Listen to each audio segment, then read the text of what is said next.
Kasunod ng pagbagsak ng tulay sa Alcalá, Cagayan, magtatayo ng detour bridge na may mas mataas na kapasidad ayon sa DPWH. Bahagi din ng imbestigasyon ang kakulangan umano ng maintenance sa tulay na kinakalawang na. Saksi, si Jasmine Gabriel Galban ng GMA Regional TV. Batay sa nakita ni Public Works Secretary Vince Dizon nang inspeksyonin ang Pigatan Bridge sa Alcalá, Cagayan, posible daw na hindi lang overloading ang dahilan kung bakit bumagsak ang tulay. Kung makikita nyo, maraming mga dugtungan, medyo kalawang na. At dahil dyan, talagang yung bakal na yan, pagka talagang mabigat, yan nga ang kumakapit dun sa buong bridge 1980 pa itinayo ang Pigatan Bridge at mula noon, minsan lang isinailalim sa retrofitting. Ayon kay Dizon, may pagkukulang sa maintenance ng tulay at dapat daw may managot dito. Since 1980, nung natayo siya, ang unang retrofit ay 2016 lang. No, sinabi sa akin ni RD. No? At nakita ko yung budget nung 2016, 11.7 million lang. Ang liit nun. So sabi ko nga, saan napunta yun? No? Ako mismo, gobernador ng Cagayan, ay may responsibilidad dito bilang tatay ng Cagayan. Responsibilidad ko, sana nakita ko yan na kailangan na ng repair. Bumagsak ang tulay matapos sabay-sabay dumaan ang ilang kargadong truck na lagpas umano sa weight limit. Pero para sa alkalde ng Alcalá, hindi raw dapat mga truck driver lang ang sisihin.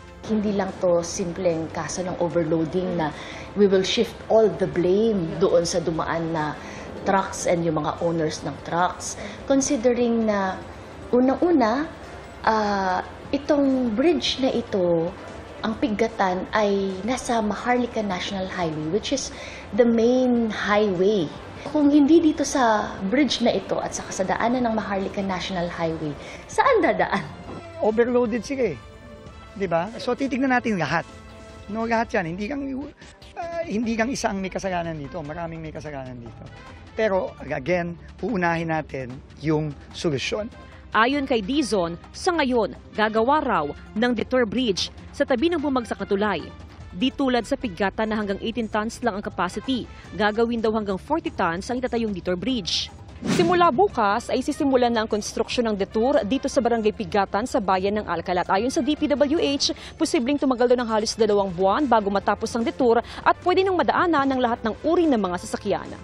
Para maiwasang maulit ang nangyari sa Alcalá, minomonitor ngayon ang 4 pang lumang tulay sa Cagayan. Magpapatupad ng traffic plan upang hindi sabay-sabay ang pagdaan ng mga mabibigat na sasakyan sa tulay. Plano rin ng DPWH na gumawa ng kaparehong detour bridge sa mga ito. Kinausap na rin ni Dizon ang sekretary ng DOTR sa posibilidad na isakay sa barge mula Port Irene ang mga produktong palay at mais na ibabiyahe sa Central Luzon. Para sa GMA Integrated News, ako si Jasmine Gabriel Galban ng GMA Regional TV, ang inyong saksi. Mga kapuso, maging una sa saksi. Mag-subscribe sa GMA Integrated News sa YouTube para sa iba't ibang balita.